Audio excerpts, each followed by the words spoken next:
Are you unable to concentrate on the tasks at hand? Do you need help focusing more or leveling up your game? Here's a tip.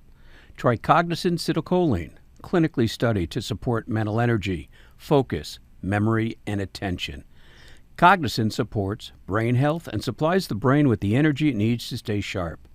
Cognizin is a leading nootropic, featured in over 200 products. This podcast is powered by Cognizin. Visit cognizin.com to learn more and find a product to help you fuel your day. Ready to achieve great heights? Then you're in the right place. Welcome to Power Your Performance, the podcast where we dive deep with leaders in the gaming world and beyond and learn the techniques they use to power their lives. I am your host, Gary Kleinman. Power Your Performance, powered by Cognizin, is thrilled to have Salem Thyne back with a co-author, Robert Hunt. You guys are authors of Nobody Cares. Yes. Until You Do. First of all, it's great to have you back. Thank you for having me back. One of the it. most popular sessions, both anecdotally, and I have no idea what the metrics, but I hear just wonderful Off things. the chart, I'm sure. It was because he's just a great guest and a great individual. Love it. And we referenced when you were here the fact that you're writing this book. Yes. And we very casually referenced what it was about, and I'm fascinated by it and said, as soon as it's out, we're coming back. Yes. Drag your butt, that's for the producer, back with Robert, and it's a pleasure to meet you and get to know you just a little with your history. We'll get to what this is about shortly. More importantly, what are you guys about? I'm gonna, since you've been here, and we'll fill in your gaps. Peer groups. You're an Orange County, California guy who decided to relocate to Texas. I think Best in thing I Texas, did. there's a phrase for that. I always forget what they call it, but there's something about the migration from California to Texas, and not all of it, I think, is complimentary. No, I know what they're talking about. It's that mindset that, I didn't like California and how corrupt it was, so I'll bring all that here and try and replicate it. That's the nonsense of it. We like to come into Texas because we like what Texas stands for. Yeah. It's the best country in America. Yeah, I hear it's a seceding from the Union. Someday. Maybe. But someday. So you come to Texas. Yeah. And give me the snippet of that journey, what you did here, because that will lead into how you met Salem and the background for the book. And then we'll talk about really the core proposition of the book that is just fantastic. Yeah. Well, thank you. And the key of what drives me is this quest to live out my personal purpose. I defined it by reading a book by Cheryl Batchelder called Dare to Serve Leadership. Yeah. And in that book, she talks about understanding your personal purpose. And when I went through and I defined it, I was able to define my personal purpose as helping people remove obstacles that keep them from being their best. And in my career in marketing, I wasn't able to do that. Most companies don't really understand marketing. They think it's a web page, or they think it's let's do some SEO or pay-per-click. Those are pieces of marketing. Marketing is the alignment of everything you are and aren't around a very clear and compelling vision. And I couldn't get most of my jobs, the careers I had, to play along with that. It was a very frustrating career. When I moved to Texas, I decided to do marketing consulting on my own. And I did that for a couple of years. But again, I couldn't find people who would really embrace me really putting strategy together. Yep. They just want, give me a website, give me this. And so when I met the guy who had bought the franchise to Renaissance Executive Forum's peer groups, he was telling me what they do. I was so people pay you money to help them, and you get to actually care for them. Yes. And sign me up. Yeah. So that one meeting I did, I committed. I said, I got to do this. This is who I am. And I signed a contract. I started doing it a month later, and it was a slow burn. But 10 years coming up this next year, I'll be 10 years doing it. It's Congratulations. awesome. Thank you. And it's within that, the interesting thing that you reference about marketing and marketing consultant, because I do have a marketing company. What people don't realize that I think is that they have to craft their story. Yes. Everything else is a tactic, right? So whether it's SEO or a website or it's an email campaign, they're just tactics to support a story and a strategy. Yeah. And most people don't understand that you really need an overarching strategy, not only for marketing and business, but your own life. Absolutely. Right? Yeah. And your own family, that there is a strategy of what you want the result to be. Yeah. And that takes time It takes effort. It takes thought. And a vision of what you and want. a vision, Purpose. and Yeah. understanding how you get there, and how, as we talked earlier, and hopefully we get to there today, is how it's the journey that changes. Yeah. To get to where you're going to get to. So it's through the peer group. You two wonderful guys met. Yeah. Love at first sight. Yeah, totally. Who asked Absolutely. out first? I asked him out. You asked him out Yeah, first. I said Okay. yes. He said So- yes. It was And very he said nice. he was easy. And everything. Yeah. Oh yeah. I think most Well, people. you're in Texas now, Most right? people about it. We're here in Texas, right? Yeah, I was easy and joined one of Robert's peer groups and just really loved the environment, loved the support, the outpouring from the peer group of support and just love, which is a difference.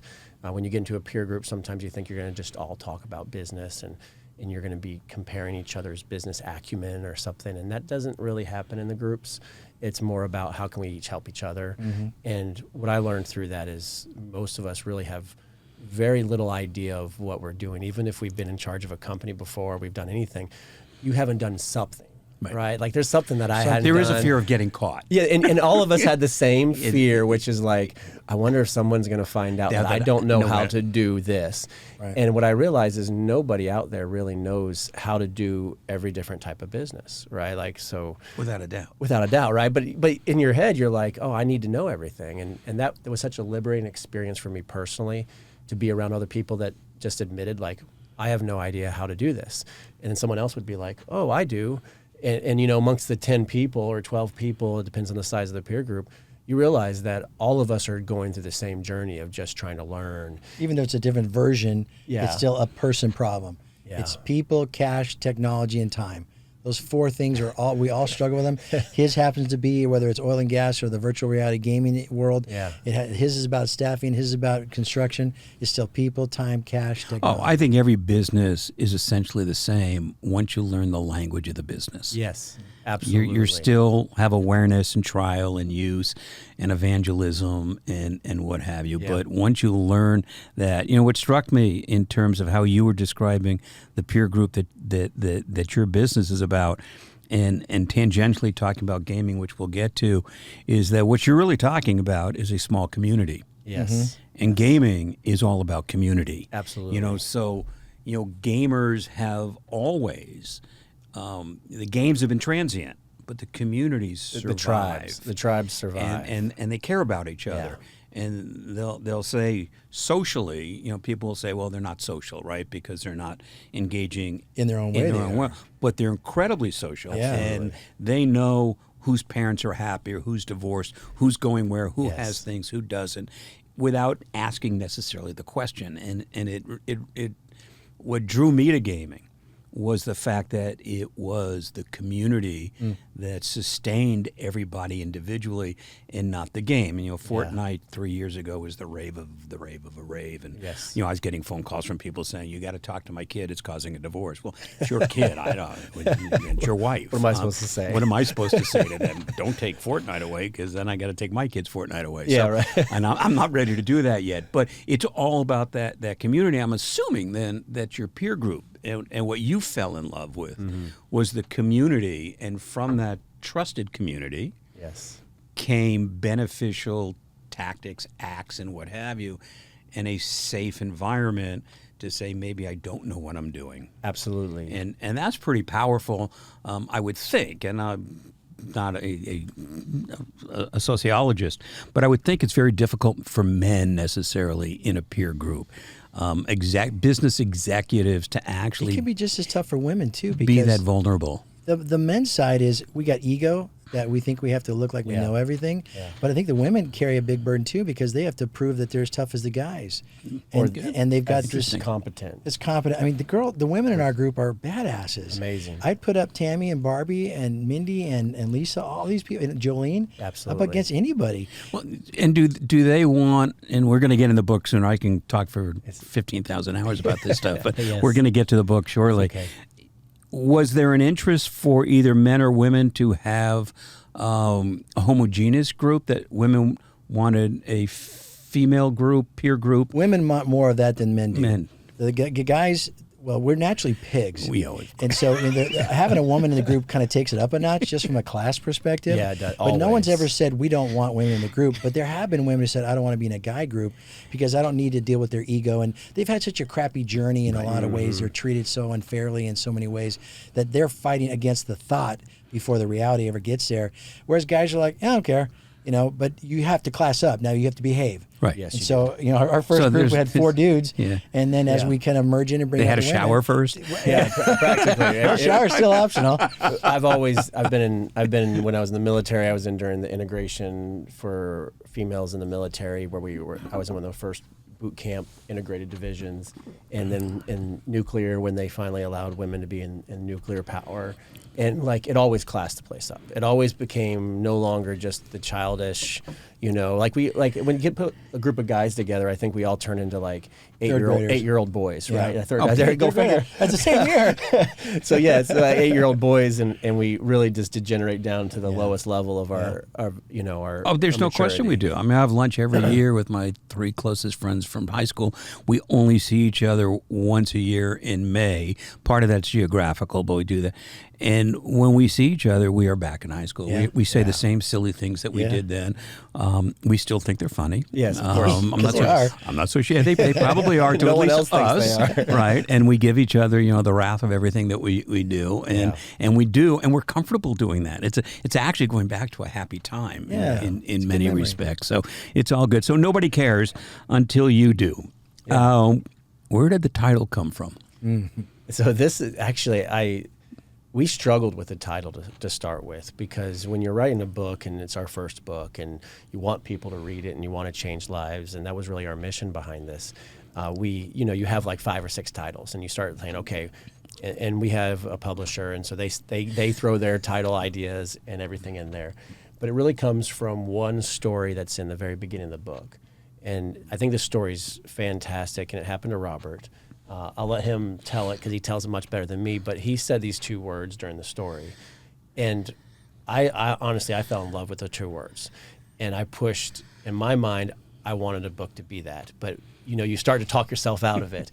And then I told Robert, I think, what about this? And he's like, oh, you might offend some people with this, right? And then about a day later, you're like, no, that's the right one. That's the right term, because what it is 2 words that we ask the readers to tell themselves. And we'll talk. I want Robert to tell the story, because it's one of my favorite stories in the book. And this book is just a collection of stories from both of our lives about what our journeys and about how we've struggled with accountability, personal accountability, and the moments that we've fallen down. And it's really structured in a way that allows the reader to see that we're all the same. And we all struggle with the same things. Maybe they're named different stings, but they're all the same journey of struggle, and how to move yourself really from a place of life happens to you, right? And life is steering you as to where you steer life.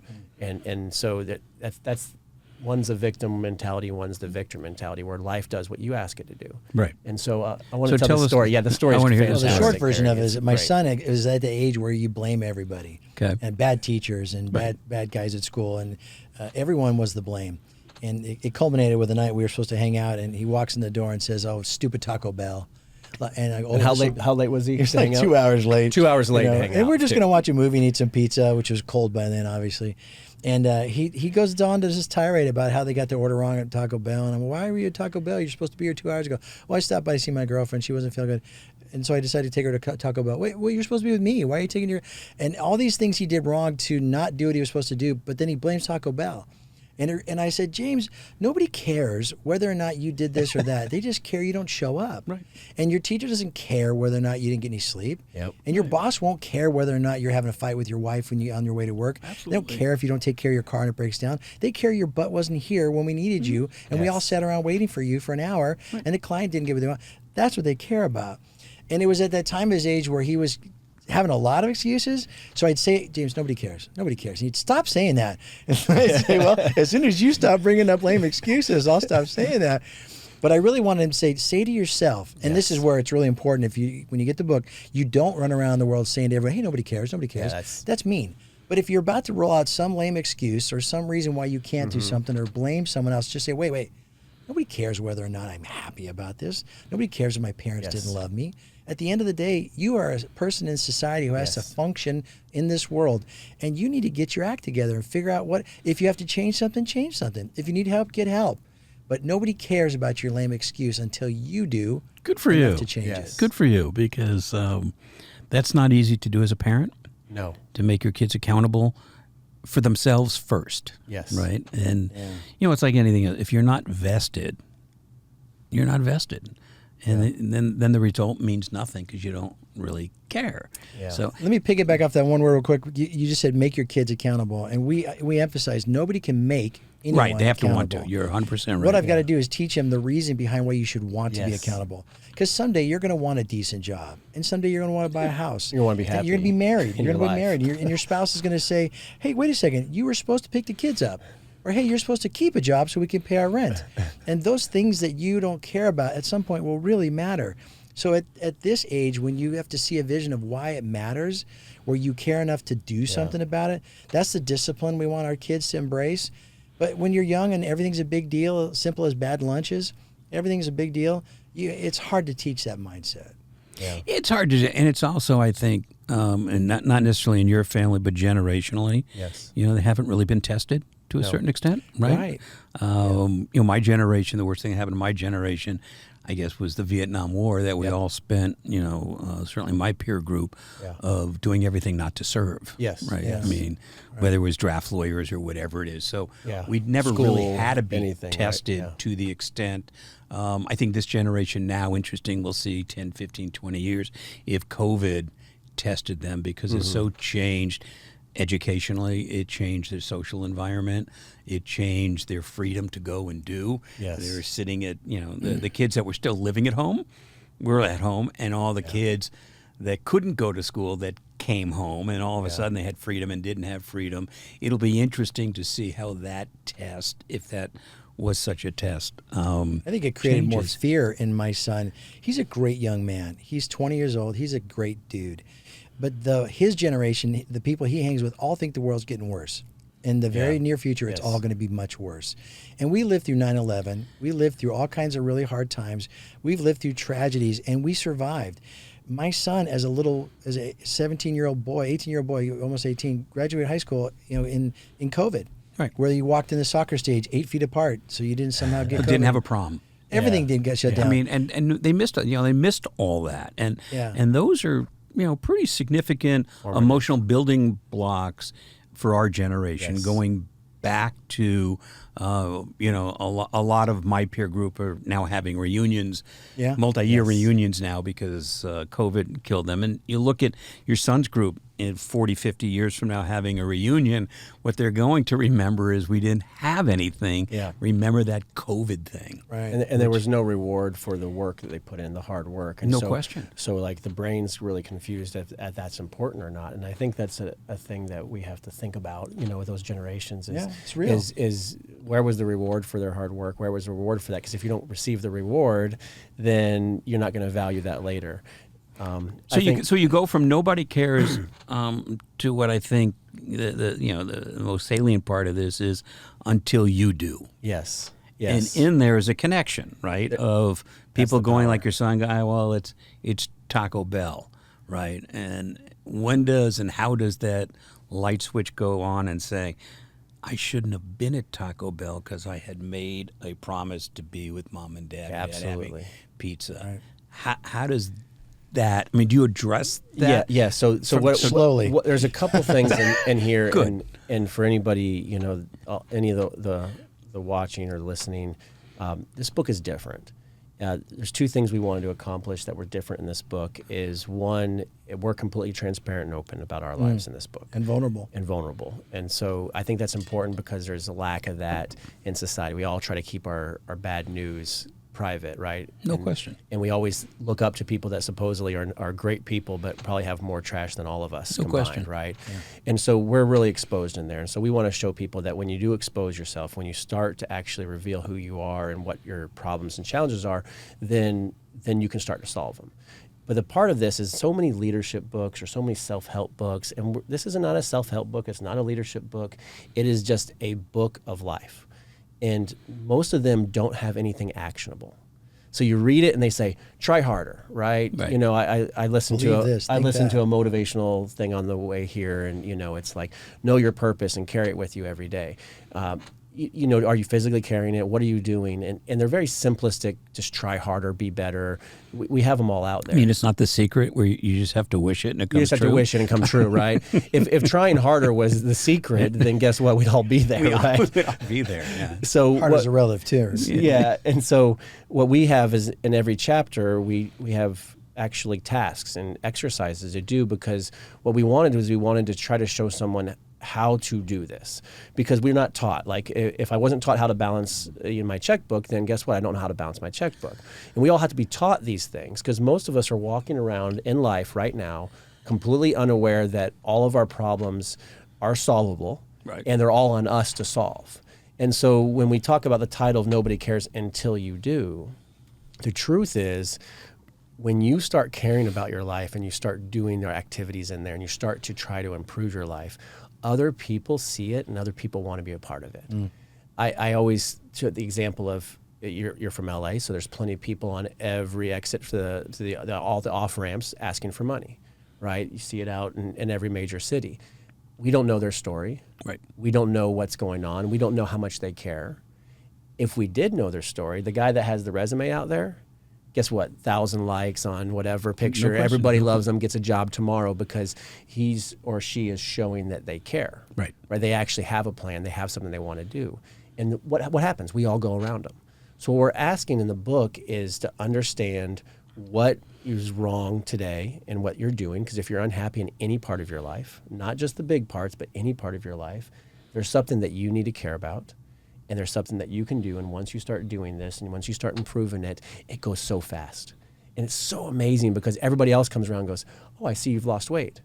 Like, hey, you want to go to the gym with me? Well, then right, all of a sudden, like, the all the positive help reinforcement. comes. Well, Yeah. you know, what's interesting, it's timely in many respects, because what I've noticed recently in certainly entertainment and sports, that there is an acknowledgement of mental health issues. Yes. That Yeah. if you go back 5 years, nobody would have said, I'm canceling my tour or I'm retiring early for mental health issues. And you see it regularly in sport, at collegiate and professional, Absolutely. where people are now saying, and then the teams and their peers are raising their hands and say, I get it. Yeah. I get it. Yeah.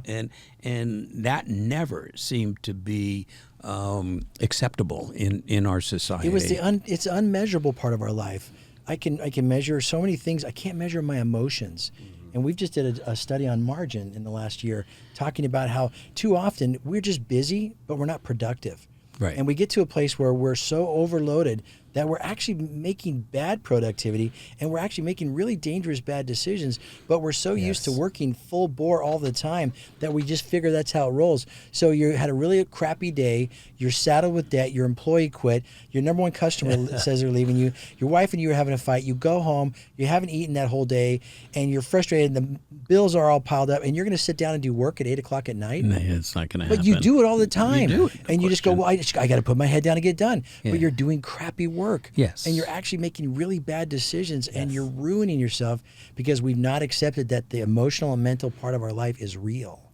How much do you think the proliferation of media in our lives, your kids' life, our lives, it makes this even more difficult? We discussed that in the book. Do Actually. you really? Yeah. So talk to me about it, part because of the- media has changed so dramatically in terms of, I don't know that there's any real media anymore. I think there's opinion media. Yes. There's no factual media anymore. And I don't care what you believe in on whatever side, whatever yeah. side, Doesn't matter. whatever it is. And that's true from finances to entertainment. medical. To, It's entertainment more It than- is. If you believe with me, you're going to watch me and what have you. And when you look at, and what made me think about that was your son's generation saying, we actually don't see a future that's rosy and bright that most prior generations kind of thought they sort of had. Yeah. And how much of that is driven from media globally. And what I look at is the fraud of Facebook, where Yes. everybody's saying, I'm on a boat.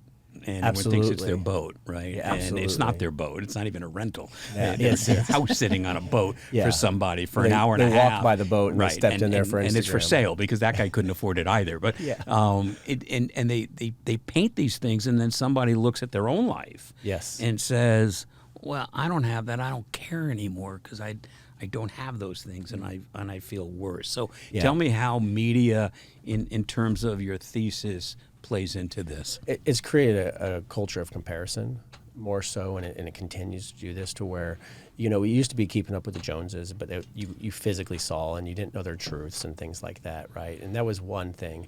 But now with media, you're keeping up with everybody, right? And so what media is really focused on is showing you really a non-reality side of it, but picturing it as reality. So when you see the Facebook post or whatever else, you really think, wow, what's wrong with me? What's wrong with my life? And so it's influenced us to try to compare.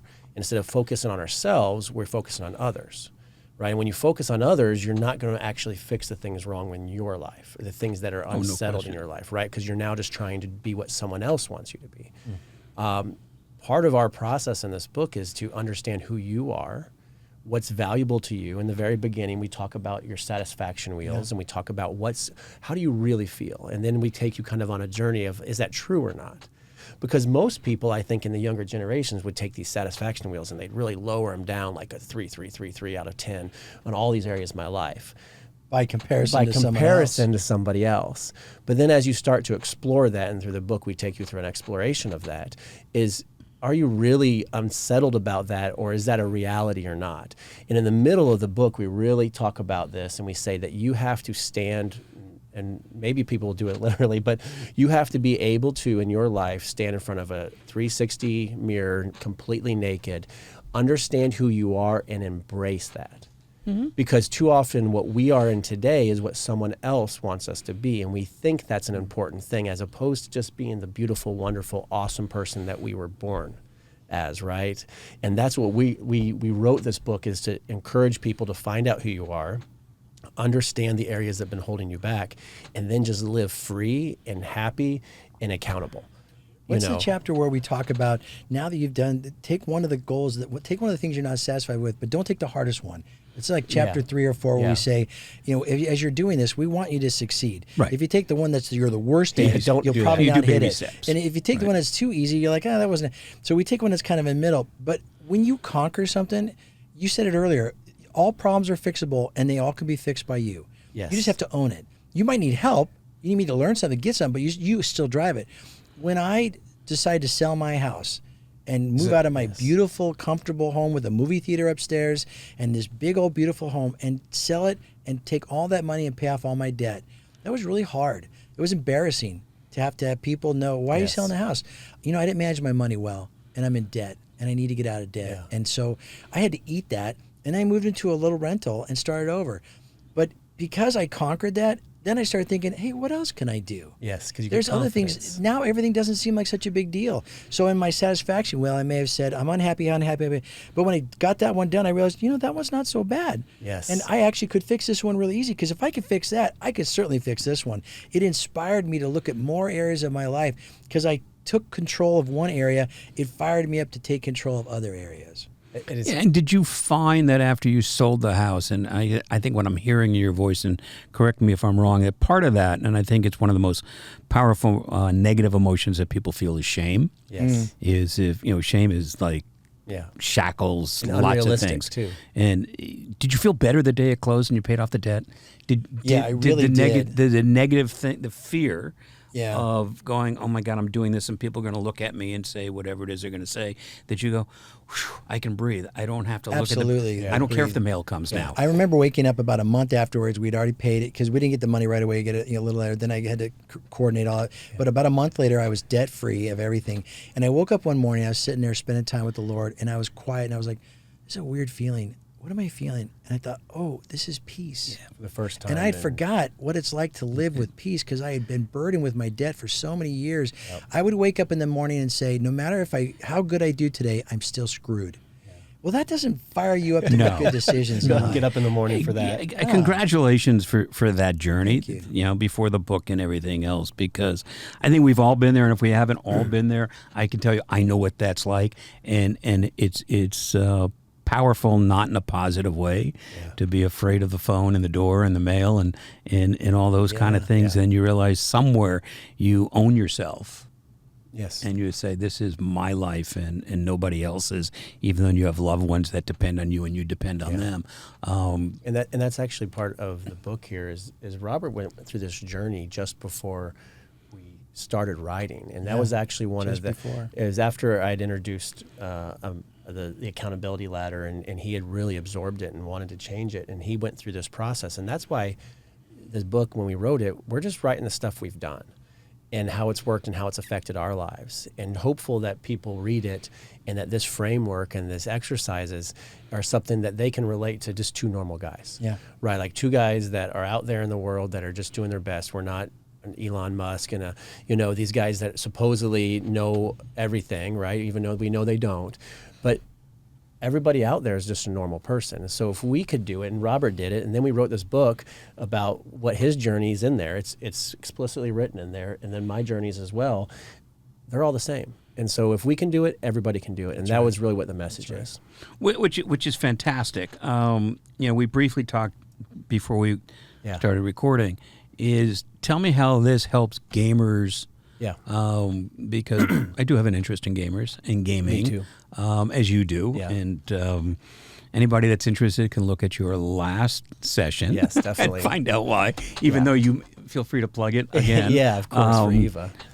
But gamers as part of a community, and that's what, as we said earlier, what you're talking about. Tell me how gamers can use the tools and the stories here to improve their world. Well, absolutely. If I think of some gamers and the gamers that probably would benefit a lot from this, if you've ever thrown a controller, or if you've ever hit a keyboard, or if you've ever just lost your mind while you're playing, or you failed at something and it's affected your life and affected your happiness, there's reasons you want to read this book, right? Which I would say is probably 99.9% of gamers. We've all been there, right? We've all been there. Because what it is you actually at that moment are feeling victimized, right? And it's something in your, it's the game, it's the lag, it's the this, it's the that, it's the whatever. My gun won't fire right. All these different things, right? But those are not things that are necessarily controllable or in your world, right? And so now you've victimized yourself, and that's what happens when we're victims. We have a lot of emotion, and it comes out as emotion, it comes out as anger, it comes out as just unhappiness, right? So let's say we've done that. This book helps you, and the first half of the book is all about victims. It's all about these really nuanced ways that we've become victims in our society, and being aware of it, and how we can see it, because most of us don't even know. Right, so most of us don't know. So here's an example. In one of the chapters, we talk about wait and hope. And wait and hope is not a strategy, right? So you are a victim if you are waiting for something to improve. Right. So let's say I'm out there and I want to become a competitive gamer, right? And I can't crack, whatever the limit is, right? Whatever that situation is. Are you going to continue to do the same thing you've always done and expect it to change, right? And we know that that's not a strategy. No. But a lot of people do.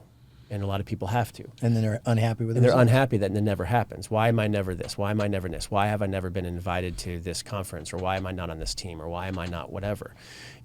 That we have exercises in there that tell you, like, okay, let's write that stuff down and write all the reasons that you're not this.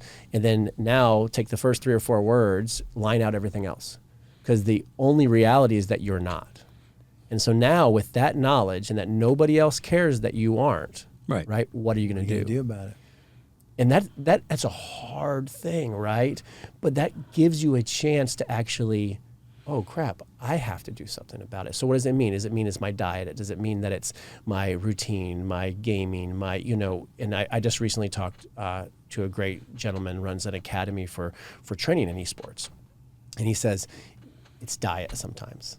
Right, he tells me this great story of when he's going to compete, and he's in CS:GO, and he's competing. He's top 0.1% in CS:GO, right?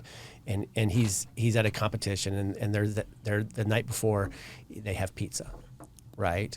And he said he didn't think anything about it, right? They had a big pizza party pretty often in esports, right? Is some junk food and Taco Bell and pizzas and things. That's all gamers, right? Like Which we're not we against, live by off the of way. Mountain Dew and Taco Bell and A Pizza lot of Hut, Doritos, yeah. and a lot of Some Doritos simple and life. all the good stuff, right? He said he did that, and the next day they had the worst tournament. And he realized maybe there's a connection between these two things. And so the next time they were playing, they changed their diet and they structured their diet the night before and the day of and everything like that. And the other team, the sponsors of the tournament were like, hey, we got pizza for everybody. And his whole team said no. And everybody's looking weird, like, what kind of, who are you, right? And the other team's like, yeah, sure. And they just destroyed the other team next day. And he's like, that's why and I've talked to him about the book a little bit. He loves it because he says this is so applicable to gamers, because if you're not getting the results that you want in some aspect of your life, it is up to you to look at it and change it. And in our book, it's about how to look at yourself and understand what needs to be changed. And so absolutely, like, you're crazy to think that pizza the night before can affect your performance, but if you really want to win a tournament, maybe have the pizza after the tournament. Yeah. And that's the alternative. And then you wonder how much of that is education. Yes. You know, do we teach our young to be powerful No. internally? No. I agree with you. I Yeah. don't think we do. I think individually, homes certain do a better job of it than others. Some focus on Yes. it, some don't. But it is an interesting thing that we don't teach individual power. No. Or even forgetting about teaching, even showcasing how somebody can find it and understand that everybody does have a journey and a successful journey. It doesn't have to be, a theater on the second floor. You can be just as happy, without that. Yeah. Right? Absolutely. It's, I in look fact, at you my may son, even be happier. I don't know if I Usually. could teach him some of those things, but I can certainly not keep him from having to struggle with it so he doesn't get a chance to prove himself. Yeah. You remember, like, when you were a kid and your parent would let you do something you hadn't done before, like use a tool or steer the lawnmower or anything that you could do that you're like, oh, yeah, I could do this. This was pretty cool. Yeah. If we're not giving other people enough chances to prove themselves, this goes for our kids and our employees the same way. You have to let people fail. You have to let people take risk, and you have to say, I believe you can do it. Get to it. And I don't think we're given enough room for people to take those risks. We say in the book, when you finally agree that you own the problem, you also own the solution. Yeah, I When was just someone thinking of else- that and said, just semantically, why is it failure? Right? Yeah. I mean, we use that word so Versus learning. frequently as opposed to Opportunity. learning. Yeah, and, good and, point. And to say that it's a failure then changes your entire mindset. I've always heard as an entrepreneur, and I know your story, and you are, and you obviously are, that the failure is not trying. Right. Yes. Yeah. Right. Yeah. That's True really the failure. failure, right? That's right. Because if you don't try, you're not getting anywhere. But just sitting here thinking about the way I communicate to some of our team and our staff is, to actually get rid of that word failure, and Absolutely. that's just Replace a it with learning learn. Yeah. opportunity. And I think everybody I know, I would be a lot more receptive to somebody saying, well, you've learned to do this a little bit differently and not use that word as a failure. I I like mean, that. failure is great for a machine that doesn't work. Yeah. Right? Yeah. That's fine. A person that did pump something and breaks. wasn't as successful Yeah. is not a failure. You learn or you succeed or you learn. I think failure is the result of your actions on the opportunity that was presented, right? The consequence. We talk about consequence in there. We talk about very much about how there's a lack of consequence in a lot of our world. And it might have started with gaming, actually, which is kind of a funny thing. I think way back in the day, I could press the reset button really fast if I didn't like the outcome of Oh, the yeah. game. Oh, yeah. right? Wasn't that the great? Right, Yes. like that was the Yeah. first thing. Or Like, get a code. Or my friend was beating me at Street Fighter or something like that, and I could yank out the controller or do something like that and be like, oh, I don't know what happened, and so I was spared the consequence of losing against them. But when I spared myself that consequence, I actually spared myself of the learning opportunity. And so that opportunity was no longer afforded. So now actually, for me, in some way, I failed because I removed consequence. And I removed that opportunity to turn something good out of it. And so we talk about today's society, we've really insulated from consequence, right? So it's like, okay, we just passed the Inflation Reduction Act, right? Like, okay, well, I mean, inflation is all in our control, right? Stop buying a product if you don't like the price of it. Right. Don't just be like, well, I really have to keep spending money, right? Like, so there's all these things that this is applicable to. Consequence is good.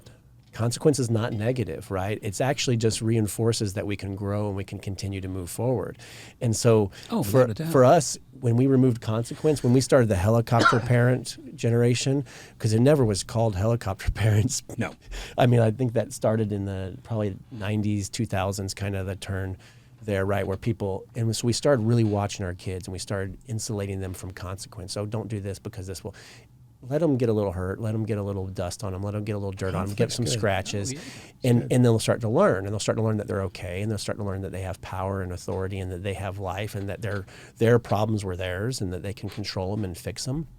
And when we started removing that, we started creating generations that need this message more than anyone before. There's no question. I mean, I see it not only with my kids and soon their grandkids' generation. I see it a lot with, certainly in gaming, with the retention of employees. Yes. You know, most people that run companies will these days, and I don't think it's as acute as I hear, is everyone wants to be hired with a VP title and a salary with 200 absolutely VPs. No experience 200 VPs. doing anything, Yes. right? Yeah. You know, just Market's because hot. just because you were great at Call of Duty doesn't mean you can run a game company. You can manage people, right? Like, Right, and they go, no, but I'm really good at that game, and I understand the game, so yes, I can run the entire publishing operation, and I want to be an EVP with, you know. Wonder how that's going to turn out. Yeah, and that turns out really well. They go, but this person's not doing it. They go game, whatever it is.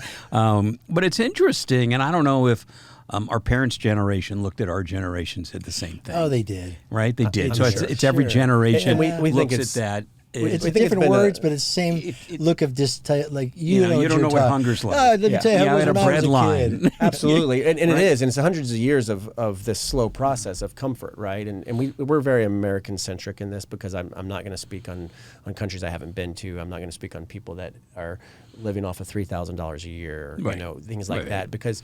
But we do kind of have that as an image that you can still find happiness no matter what you have. So if money isn't the happiness, then the happiness has to be in other things. And that's what we realize in this. And it's actually about just being accountable, right? Like understanding that you have control of your life and your own happiness. And that's really where happiness is derived from, is yourself, right? Not from all the other stuff. There's no question. And in There's no America, as question. we become more comfortable, our parents' generation probably said, well, look, you get a bus to go to school, right? Or you have a car.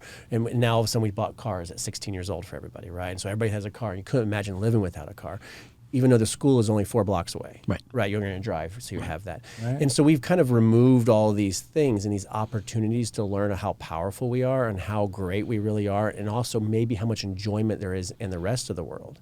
And media does it to us, everybody. And so we talk about this in the very beginning, that the whole our American culture is telling us to be a victim. It's really good because victims buy a lot. And They do. You know, like they do because they want to solve this. And so now I'm going to buy a pill to solve this, or I'm going to buy this. Victims want everything to make it happen, as we talk about. Like, I want a button that fixes this tomorrow, and I'll pay for that button. But that button never fixes it because it's still here. And there's no button that can change me inside. I have to do the work. And we try to take people through the work that you need to do and to give you confidence to do that, so that every area of your life can eventually be a happy area. And that's why I just absolutely love the message. We put this together and we were really scared of the reception. And we've just gotten amazing. overwhelming It's amazing. like joy and love from people on this. People throwing the book because they were so upset. Well, no, I can't wait to read it. I think I can do it on my 2.5 hour Sure. flight tomorrow. If Sure. It is not, it I'll is a finish very it on We'll my pray you next get flight. delayed. Yeah, it's a very I appreciate that. very quick read. Don't buy this book. Yes, And we I'm know going peop- through Dallas. I will get delayed. Yeah, right. You will. Probably. We know people that have read it 3 times already, just because they needed to really reinforce. It would also this. be fascinating, and I'm sure you've thought about this, is to solicit into some website or some collective people's stories. Oh, yeah. Almost as if you know exactly. Like, yeah, we didn't talk about this, but you're telling. We didn't. We did not talk about this. We, But we do have this. So we have a website at nobodycaresbook.com, and on there is a community page. where people can just post Yes. their story, because That's what we again, want. it gets back to community. Yeah. And I think one of the things that a lot of our generation is that they lost this community that we have. It's all about us. Yes. You know, it's You're alone. Which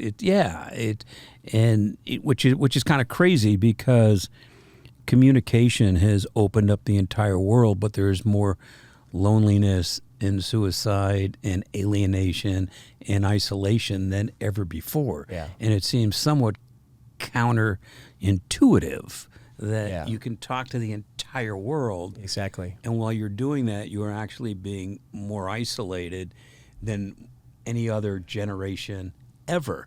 You're and that's manicuring- fascinating to me. Because you're when- manicuring what you're telling people, right? That communication isn't open communication. What am I going to share? Am I going to share the fight? Am I going to share my insecurities? Am I going to share those things? Or am I going to share that my vacation pictures in the perfect frame with the background at Cabo that's just right? I'm going to take 5 pictures, check my smile, put my filter on. And so that communication isn't legitimate communication, right? And that's what I think is so great, is like, tear that down and be open. And we talk about a little bit, you have to be radically open and transparent if you want your life least to to be yourself. better. To yourself to start with. I'm hopeful, but I do, as I said earlier, when you start seeing, certainly from a mental health perspective, you know, unfortunately, I know several families whose children have addiction issues, which Yes. seem to be on the rise as well Absolutely. with the proliferation of drugs and what have you. I'm actually seeing more and more of them open Yes. about saying, I have a troubled child. I'm worried about them. We're trying to get them help until, like this says, until they want to get help. Can't do anything. You can do all the 5150 holes. You can do all those things until they're going to say, hey, this is my life. I don't want to jump off a balcony or whatever that heartbreaking situation is. But from a parental standpoint, I am seeing a lot more of families acknowledging that they're not perfect. Yes. And what I see in absolutely every 100% of these situations is, as soon as they say that, 3 other hands go up. Every time. 4 other hands go up, or say, you know, my brother's having, my sister, my friend, and the support is so plentiful. Yes. If you'll just ask, If you once you start caring, or not even ask, just say it's important to me. Yes. And I do think that caring has certainly been challenged Yes. in our society, as I think the biggest thing that's been challenged is respect for other people, their choices, their decisions politically, financially, and otherwise. I think it's going to be a convoluted mess. But I love this. I can't wait to read it. So if in the time that we have left, Yes. 5 suggestions for somebody that's struggling, that says, I know I'm not, I hate this phrase, I know I'm better than what I'm doing, and better is the absolute worst choice of words. I could be achieving more. There's more there. Yeah. There's more there. I'm And it's not unsatisfied. good, bad, or otherwise. There's just more there for substance in my own life. But I don't know what it is. I don't even know how to identify what that is. Yep. And my biggest fear You're doing our book, man. I love it. is, if I identify this, the hell do I do with that identification? Because since I don't know, I'm not capable of fixing it. Absolutely. Well, that's our book. So you just told that problem is exactly the way our book is structured and talks to them. So the first part of it is identifying what you don't know and doing that. And then we step them through a process of what can you do and how to get through the emotional journey that's also going to happen along with this. Because sometimes you... So you identify what you don't know. And I think, certainly in business, and I'm sure you've seen it, I see it all the time, I probably practice this, I don't always know what I don't know. Absolutely. Yeah. That's the first beginning of it. Fundamentally, does that, if you know, it's kind of like pedaling a bike. Yeah. I don't know how to pedal it. Once I pedal it, it's going to start moving. Yep. I may fall, I may wobble, and it may not be the greatest, cycling in the world, but until I know to push the pedal down, I have no idea how a bike works. So We think most people are aware of what's going on. They just haven't acknowledged it. So I'm not shocked I'm fat. I can step on the scale. I can button my pants. There's no mystery. I'm Right. overweight. Right. So it's not like I Ignoring didn't it. know it, but I was like, oh yeah, come on, and you kind of Well, when I'm on an airplane and somebody asks for a belt extender, Yeah, I think, yeah. Well, thankfully, I could go to the think last part of the that's a strap hint. still. That's a hint Right. that Yeah. maybe the cart shouldn't stop at your row, right? right. So the very beginning of the book absolutely. says, take these two wheels and look at your life, your business and your personal life, because those are the core of what we do. And you declare, where am I just not satisfied now you could be overweight and say, I'm okay with it compared to my debt, compared to my crappy marriage, compared to the problem with my kids. I'm okay with my weight for today. But you honestly answer where your satisfaction is. That's the first part. And then as you do that, you start looking at the pieces that have kept you from fixing it. I used to blame everybody. I used to make excuses. I used to say that, well, I just can't do that. I don't know how. I couldn't sell my house. How could I sell my house and start over again? It's impossible. It's impossible. Or I'll just wait, and maybe next year I'll get more business, and then I'll have so much money I won't have to do that. My Christmas bonus. I'll pay minimum payments on Do my credit card. people even know that they're dissatisfied? I mean, do you get caught up? Do you find from now that you've written the book and you've had enormous conversations that people are just living kind of energetically and not with positive? There's just so much momentum in what they're doing and how they're doing it that they don't even say, am I unhappy? So here's a this? great story for that. Just Derek. fundamentally, do they ask themselves that? We had a group on Monday that we talked to, and I think this kind of does that. Is one of the young ladies that was in the group, and they all read the book as part of a leadership group and a book club and stuff. And she said, I was really skeptical at the very beginning of your book because I've seen a lot of self-help leaderships and stuff. So she's taking notes, right? She said, the more I started reading it, the less notes I started taking, the more I started to absorb. And then I read through it, and I gave it to my husband, and he read it. And it was very quickly, which I was surprised. They went back into their 5-year plan, and they changed everything, like changed all sorts of things. She said, we were going to buy a house next year. Buy a house, Right? We put that off because there were other things that we need to fix before we're able to buy the house. But we thought a house would make us happy. We thought that these things are the things that you do. And so many of us are going through this routine, we've got a plan, we're going to go do the plan, and that's going to be good. What we find out is as you go through this and the way that the stories are crafted in our stories, it starts to make you challenge, maybe, am I not happy there? Or, I see there may be something, because if I'm truly happy, then I have no concern, no worry, nothing, no stress from this situation. Because if you're truly happy with where you are at whatever area of life, romantically, you're good. Whatever, you wouldn't even think about it. But we challenge the readers to look at it and then go back and actually talk to somebody else, a trusted person, and allow that person and have an upfront conversation saying, I want you to challenge every one of my scores. And I want you to go through that and tell me, because you know me and you like me, and I need you to be the mirror. And I think that there's a reality check that's necessary, because I've lived in such a miserable existence for so long, I'm used to it. So if you say, are you happy? You'd be like, yeah, I guess. Yeah, how's your marriage? It's all right. Yeah, we don't really hang out. Yeah. We're just married. We're just best friends. You're roommates. Yeah, we're roommates. Right. Actually, someone said that. And when he scored his satisfaction assessment, he said his marriage, he was gave it like a 4. And he goes, so what's with that? He goes, we have had a horrible marriage for years, but I don't care anymore. Well, if you don't care anymore, wouldn't you give it a 10? Since you're satisfied, if you don't care. So you're not satisfied, but you say these words and you're lying to yourself. I'm okay that I'm in debt. I'm making minimum payments. I'm okay that I don't have any fun in my life. And you after enough time of doing it, you actually lie to yourself so much you've forgotten what it was like to actually have a life you wanted, and you've settled, and that's all you know. Yeah, I think that, consistent with that, I think one of the things that I see, and I'm sure I feel in my life, is at times it's hard to be vulnerable.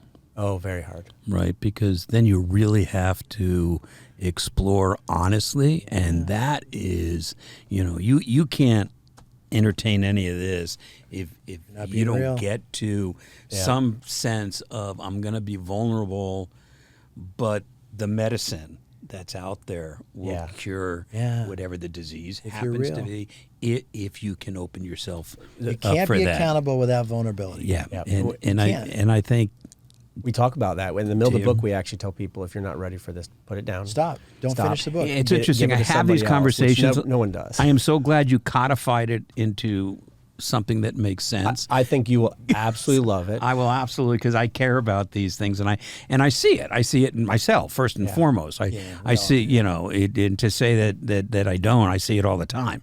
I'm like, why do you do that? You know, and those kind of things. And I think one of the things I've learned to say, and maybe it's in here, is it's okay to say no. Yeah, absolutely. You know, it's one of the most powerful things you could ever say in your life.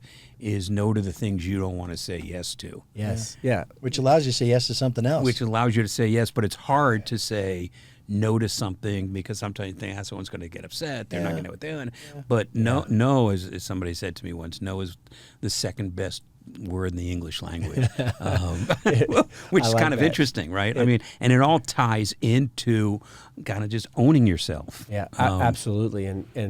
And that's, I think you'll love this. I think what we wanted, though, is a practical guide. Yeah. Because what you say is there's no guide out there, right? Like we kind of are out there, but we're struggling and we don't know how to solve it, how to fix it, how to get happier. And we're buying products upon products upon products to try to make ourselves happy when actually the work is right in front of you.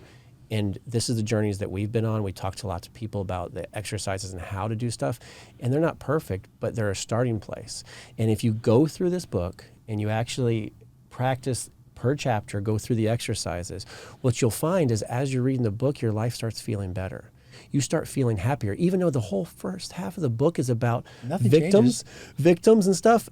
Our feedback is like, by chapter 3, I was feeling better because you're showing me how to fix it. And there's hope. And you know you're not alone. I see that you guys back went through this. to community. Yes, absolutely. Nobody wants to be alone. And we're not. And we're not, but we certainly seem to live an isolated world these days, which is, like I said, it's counterindicative and counterintuitive with all the tools that we have from technology and communication. Yes. Thrilled that you guys are here talking about Nobody Cares. Salem Thyne and Robert Hunt on the front and on the side. Yes. Hunt and Thyne. Yes. Thank you. This forum is always available when you do volume 2. Yes. We are planning actually in the future to do more sessions on this if possible. About very specific areas. So we're just asking people if they reply, give us your stories, and we see that people want to know more about that nobody cares that you're broke, and things like that, then we can provide a very specific type of exercises that will help in the same theme. I expect us to see quite a bit of this over the next 5 or 10 years. That's fantastic. And our goal is just Can I add one more thing to that as we get feedback? If you can give us your story, we can know what resources can best help you in your journey. Yeah. And we have a resource page, but we haven't filled it up yet. Okay. Because if everyone comes back and says, I'm in really bad debt and I'm struggling to make a decision or fix this, we can introduce them to counselors who are financial coaches, to tools like Mint or free things that you can do to make a real change. But until we know what people need, we don't know what tools to suggest. We're not going to put 1,000 things on a page. Right. We want 2 of this and 2 of that. So tell us your story. Tell us what your struggles are. Let us know what you learned, and then we'll go and bring the tools that will help you. Fantastic.